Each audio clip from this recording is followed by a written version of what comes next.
അല്ല, SIR-നെ ഞങ്ങൾ എതിർക്കുന്നു. ഞങ്ങൾ മാത്രമല്ല, കേരളത്തിൽ നിയമസഭ ഐക്യകണ്ഠേനയാണ് അതിനെ പ്രമേയം പാസ്സാക്കിയത്. അവസാനം ഈ പഞ്ചായത്ത് തിരഞ്ഞെടുപ്പ് കഴിഞ്ഞിട്ട് മതി ഇത് എന്നുകൂടി ഞങ്ങൾ പറഞ്ഞിട്ടും കേരള ഇലക്ഷൻ കമ്മീഷൻ പറഞ്ഞിട്ടും സെൻട്രൽ ഇലക്ഷൻ കമ്മീഷൻ അനുവദിച്ചില്ല. അപ്പോൾ ഈ രണ്ട് കാര്യങ്ങളും ഒരുമിച്ചാണ് നടക്കാൻ പോകുന്നത്. BLOമാർക്ക് വളരെയേറെ ബുദ്ധിമുട്ടുണ്ടാകും. അവർ പഞ്ചായത്ത് തിരഞ്ഞെടുപ്പിൻ്റെ പണികൾ ചെയ്യണം, അതോടൊപ്പം SIR-ൻ്റെ പണികളും ചെയ്യണം.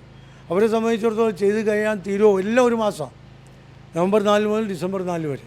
ഏതായിരുന്നാലും അതിൻ്റെ പ്രവർത്തനം തുടങ്ങിയ സ്ഥിതിക്ക് മുഴുവൻ ആളുകളെയും അർഹരായ വോട്ടർമാരെയും വോട്ടർ പട്ടികയിൽ ചേർക്കാൻ മുസ്ലിം ലീഗിൻ്റെ പ്രവർത്തകർ പ്രയത്നിക്കും, ശ്രമിക്കും. അതിനുള്ള സന്നാഹങ്ങൾ ഞങ്ങൾ ചെയ്തിട്ടുണ്ട്. മറ്റൊരു പ്രധാനപ്പെട്ട കാര്യം പ്രവാസികളെ സംബന്ധിച്ചിട്ടുള്ളൊരു കാര്യമാണ്. SIR നടപ്പിലാക്കുമ്പോൾ പലരും വിദേശത്താവും. ഈ ഒരു കാലയളവിൽ നടപ്പിലാക്കാനൊരു സാഹചര്യം അവർക്കുണ്ടാകാത്തൊരു ഘട്ടം വരും.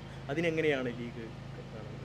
അല്ല, അത് പ്രവാസികളെ വോട്ടവകാശം ഉറപ്പുവരുത്താൻ എന്തൊക്കെ ചെയ്യാൻ കഴിയുമോ അതൊക്കെ ചെയ്യാൻ മുസ്ലിം ലീഗ് ബദ്ധശ്രമമാണ്.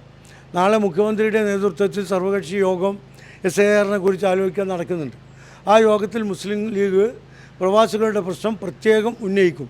ഇപ്പോൾ പ്രധാനപ്പെട്ട കാര്യം ഈ തദ്ദേശ തെരഞ്ഞെടുപ്പ് നിയമസഭാ തെരഞ്ഞെടുപ്പിൻ്റെ ഒരു സെമി ഫൈനൽ കൂടിയാണ്. എത്രത്തോളമുണ്ട് UDF-ൻ്റെ ഒരു പ്രതീക്ഷ? നല്ല പ്രതീക്ഷയുള്ളൂ. കാരണം ഈ ഗവൺമെൻറ് അധികാര തുടർച്ചയിൽ വന്ന ശേഷം നടന്ന എല്ലാ നിയമസഭാ ഉപതെരഞ്ഞെടുപ്പുകളിലും UDF-ന് വലിയ മുന്നേറ്റം ഉണ്ടായിട്ടുണ്ട്.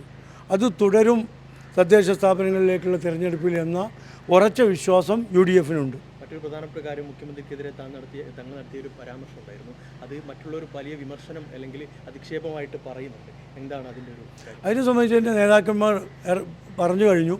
ഞാനൊന്നും പ്രതികരിക്കുന്നില്ല. മാപ്പ് പറയണമെന്നാണ് CPM പറയുന്നത്. ഞാൻ പറഞ്ഞല്ലോ, എൻ്റെ നേതാക്കന്മാർ പ്രതികരിച്ചിട്ടുണ്ട്, അത് മതി. ഇത് തന്നെയാണ് PMS സലാം പറയുന്നത്. ലീഗ് അതിൻ്റെ ഒരുക്കത്തിലേക്ക് കടന്നിരിക്കുന്നു.